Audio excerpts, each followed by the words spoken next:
isang maulan na umaga sa inyong lahat. Ngayong umaga pala ay nagluto ako ng piniritong puso na may harina. Hindi ko na naipakita sa inyo yung preparasyon ko dahil nagmamadali ako, pero ikukwento ko na lang sa inyo kung ano yung ginawa ko.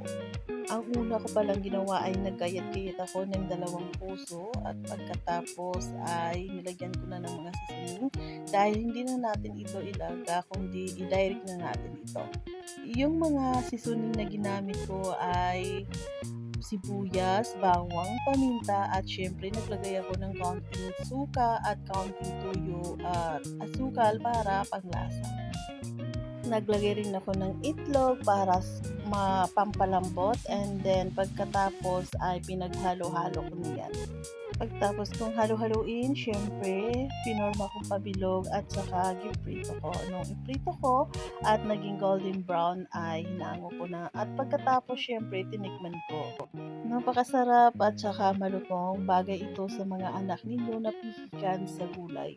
Dahil ito ay hindi nila sukat akalain na isang gulay, kundi ito ay akalain nilang isang butter chicken. Kahit hindi ito lagyan ng sauce ay napakasarap.